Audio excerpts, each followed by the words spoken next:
जय श्री राम 12वीं क्लास के विद्यार्थियों, श्री राम इंग्लिश क्लासेस में आप सभी का हार्दिक अभिनंदन, स्वागत, वेलकम। पिछले 3-4 दिन से हम बहुत ही इम्पोर्टेंट टॉपिक उठाए हुए हैं जिसका नाम है जो पोएम पढ़ रहे हैं, reference, context, explanation, critical notes पढ़े जा रहे हैं। अपने आप में काफ़ी महत्व रखता है क्योंकि 5 पोएम है आपके सिलेबस में और एक स्टेंजा उसमें से पूछा जाएगा। 5 में से कोई एक स्टेंजे 2 आएंगे जिनमें से एक करना है और 6 नंबर का आएगा। बड़ा महत्वपूर्ण अपने आप में इसलिए हो जाता है क्योंकि ये 6 नंबर का है, यानी आपके 1% से भी ज्यादा का है। 5 नंबर से 1% बनता है, ये 6 नंबर का है। तो 4 पोएम हमने देख ली है। 5वीं पोएम लास्ट और अंतिम पोएम जिसका नाम है 8 Jennifer tigers by Adrienne Rich के द्वारा इसको लिखा गया है। बड़ी प्यारी कविता है। एंड्रियन रिच पोइटेस हैं, कवित्री हैं, इसके अमेरिकन कवित्री हैं। बड़े सुंदर भाव अपने व्यक्त किए हैं महिलाओं की तरफ से। इन्होंने कुछ जो महिलाओं के द्वारा कष्ट जो सहे जा रहे हैं उनके बारे में इस कविता में लिखा गया है। खैर, ये चीज़ें आप सब ने पढ़ी हैं। आज हम इस अंतिम पोएम को पढ़ने जा रहे हैं और मैंने आप लोगों को कहा भी था कि ये वाले 6 नंबर अगर आप लोगों को ले रहे हैं तो आप इसमें से एक पोएम को लैप्स भी कर सकते हैं, क्योंकि रेफरेंस कॉन्टेक्स्ट वाला क्वेश्चन जो है वो जो आपके एग्जाम में 2 पूछे जाते हैं जिनमें से कोई एक करना होता है और पोएम रह गई आपके 5 और 5 में से कोई 2 पोएम में से आएंगे। इसका मतलब 3 पोएम जिनसे स्टेंजा नहीं आना है, तो उसके लिए हमें 4 पोएम तो व्यवस्थित तरीके से याद करनी पड़ेगी। अगर 4 पोएम बढ़िया तरीके से आपको याद है तो एक पोएम को आप छोड़ सकते हैं। उस पोएम को जो आपको याद करने में यूं लग रहा है कि थोड़ा मुझे टाइम लगेगा या इसका एक्सप्लेनेशन ज़्यादा बड़ा है, कई एक्सप्लेनेशन मुझे तैयार करने पड़ेंगे, उस पोएम को आप छोड़ भी सकते हैं। पर शर्त ये है कि कम से कम ये व्यवस्थित तरीके से चारों पोएम फिर याद हों। रेफरेंस कॉन्टेक्स्ट एक्सप्लेनेशन की स्टडी में अपने आज की इस पोएम का रेफरेंस कॉन्टेक्स्ट एक्सप्लेनेशन चलो लिख लेते हैं। देखते हैं रेफरेंस क्या बन जाएगा इस पोएम का।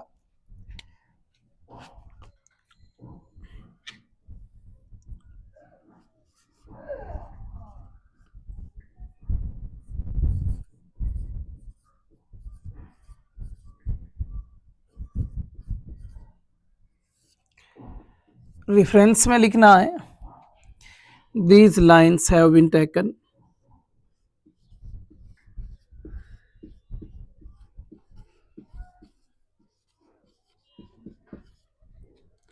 these lines have been taken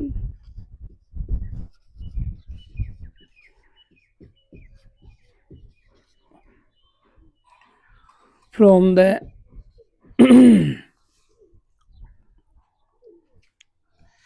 famous English poem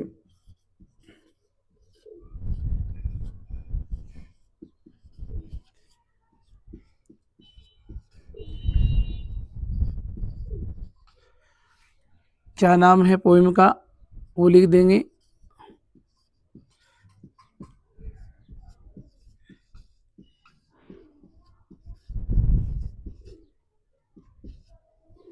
aunt Jennifer's tiger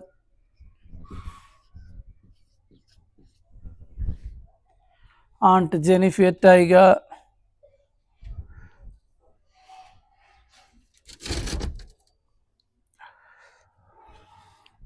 composed by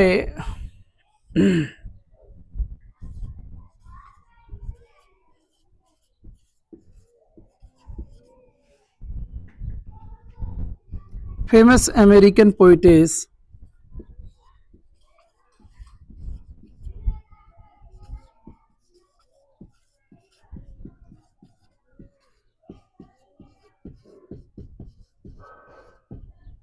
poetess name क्या है, यहां लिख देता हूं। देखो बेटा, Adrian rich.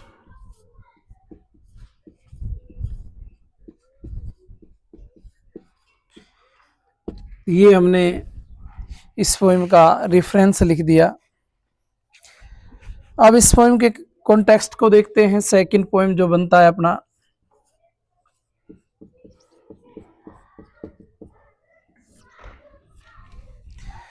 In this poem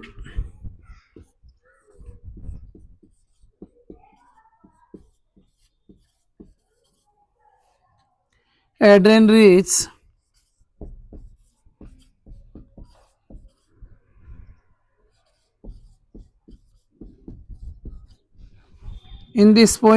Rich as a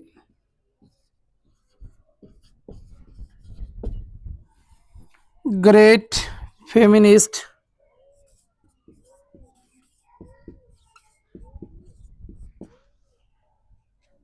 poetess,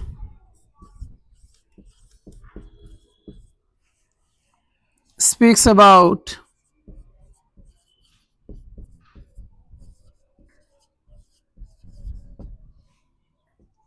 the male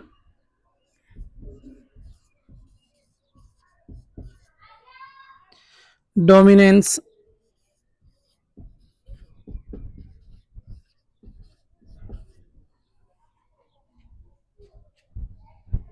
or oppression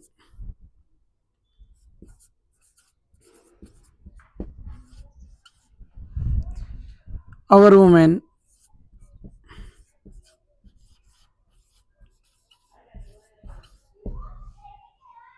She says that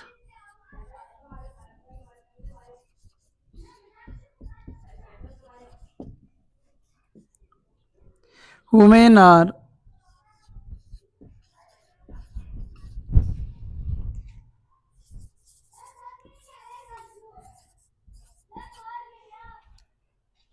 under the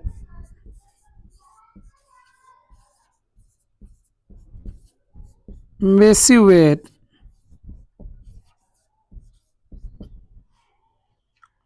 of their weddings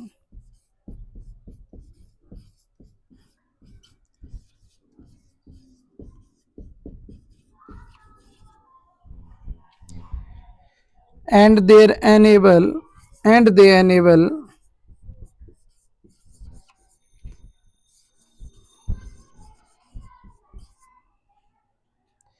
to express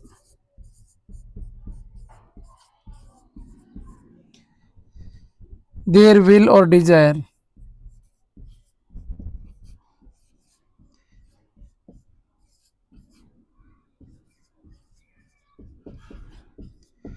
there will or desire लिख लें। बताता हूं फिर इसके बारे में।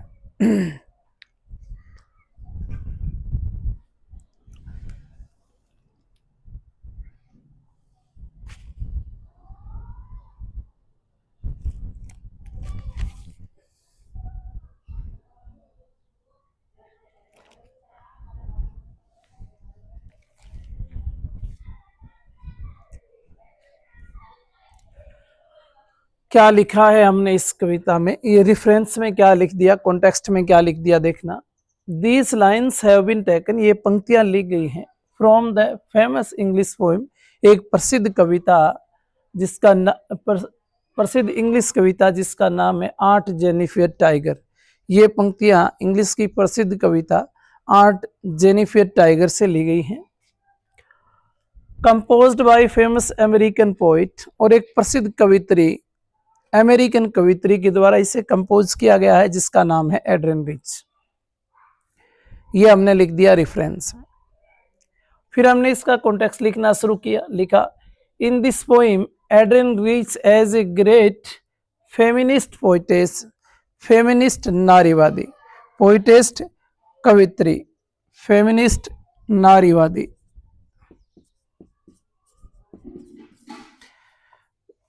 स्पीक्स अबाउट के बारे में बात करती है, द मेल डोमिनेंस, मेल पुरुष, डोमिनेंस यानी प्रधान, अर्थात पुरुष प्रधानता के बारे में बात करती है। किसके बारे में बात करती हैं? पुरुष प्रधानता के बारे में। और ऑपरेशन, ऑपरेशन यानी उत्पीड़ाएं, यातनाएं, कष्ट अवर वुमेन, जो महिलाओं के ऊपर हैं। इस पुरुष प्रधान वाली दुनिया के अंदर, सांसारिक संसार में महिलाओं के ऊपर जो कष्ट हैं, जो पीड़ाएं हैं, उनके बारे में नारियों की तरफ से वो बात करती हैं। सभी महिलाओं की तरफ से कवित्री बात करते हैं इस कविता में। सी सेज, वो कहती हैं, that women are under the massive weight, under नीचे दबी हैं, भारी भरकम वजन के, ऑफ देयर वेडिंग, अब उन्होंने जो शादी कर ली, शादी का वजन, एंड दे एनेबल, और वो असक्षम है, टू एक्सप्रेस, व्यक्त करने में, देयर विल और डिजायर, अपनी इच्छाओं को। महिलाएं हैं जो अपनी इच्छाओं को दबा के इस पुरुष प्रधान दुनिया में काम करती हैं। बहुत ही शानदार कविता है, अगर आप लोगों ने इसको व्यवस्थित तरीके से पढ़ा है। और ज़्यादा बड़ी है भी नहीं, मेरे ख्याल से 3 और 4 स्टेंजे हैं इसमें, 3 स्टेंजे हैं इसमें, अगर आपने इसको व्यवस्थित तरीके से पढ़ लिया तो। सुनना, अब अपने चलते हैं पहले इसके अगले पॉइंट की ओर, जिसके बारे में मैंने आप लोगों से कहा है कि वो पॉइंट आप खुद को लिखना है। खुद को इसलिए लिखना है कि इससे बहुत सारे क्वेश्चन आपको याद हो जाने हैं।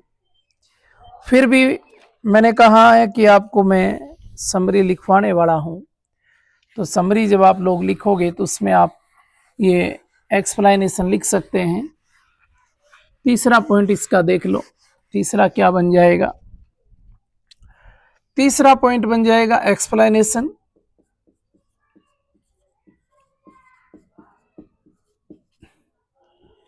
जिसको आप खुद कर लेना,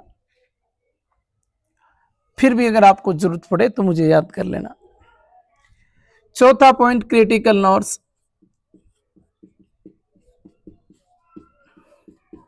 ये आपको हर हाल में लिखे ही आना है, ये अपनी जिम्मेदारी समझें आप, क्योंकि 2 लाइनें, 2 लाइन के लिए अगर नया पॉइंट अपने देख के आते हैं, कुछ एक्स्ट्रा करके आते हैं, तो फिर थोड़ा बेहतर होगा। The language of the stranger, the language of the stranger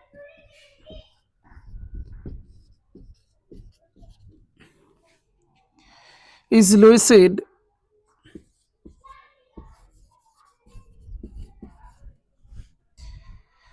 literary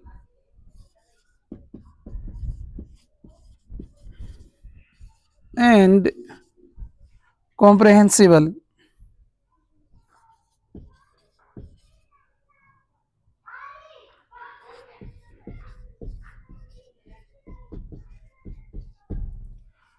उसके बाद सेकंड पॉइंट बन जाता है इसका। सेकंड पॉइंट लिखोगे, इज अप्लाइड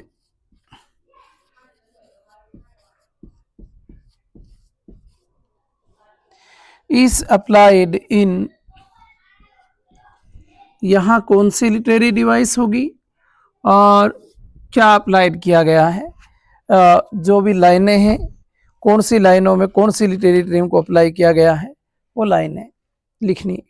इस कविता से मैं एक लाइन लिख देता हूं। जैसे एलिट्रेशन की बात करें,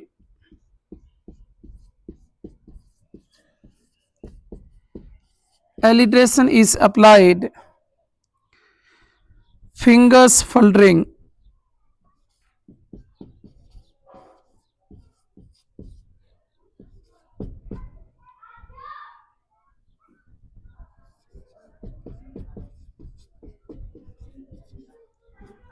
एफ का बार बार आना एलिट्रेशन लिटरेरी ट्रीम्स को बतलाता है। सुनिएगा, 5 पोएम है। 500 पोएम मैंने आप लोगों को रेफरेंस, कॉन्टेक्स्ट और क्रिटिकल नोट्स 500 के करवा दिए। एक्सप्लेनेशन आप लोग कर लेना। समरी करवाऊंगा तब एक बार और बता दूंगा कि कहाँ से कहाँ और किस तरह से आप एक्सप्लेनेशन में लिख सकते हैं। समरी करवाऊंगा तो आपको ये भी बता दूंगा कि इस पोएम से इस पोएम की समरी से इतने प्रकार के क्वेश्चन जो हैं वो आपसे पूछे जा सकते हैं। तो वहां से क्वेश्चन आंसर भी याद हो जाएगा अपने, और एक्सप्लेनेशन भी तैयार हो जाएगा। अब इसके बाद मैं वेट कर रहा था आपके कोई कमेंट का, कि आपका जैसे ही कोई कमेंट आता है उसके अकॉर्डिंग मैं अगला पॉइंट करवाऊं। जो फिलहाल आपको जिसकी ज्यादा जरूरत है वो पहले करवा दूं। हालांकि अपने को तो पढ़ना सभी है, अभी तक मुझे ऐसा कुछ देखने को नहीं मिला। आज मैं और वेट करूंगा, और आज किसी का अगर कोई डिमांड आती है कि सर ये वाला पॉइंट आप पहले करवाओ, तो वो पहले करवा देंगे, जो बच जाएगा वो बाद में करवा देंगे। करना अपने को सभी है। तो आज के लिए इतना ही। जय सिया राम। फिर कल मिलते हैं एक शानदार सी दमदार सी क्लास के साथ। राधे राधे।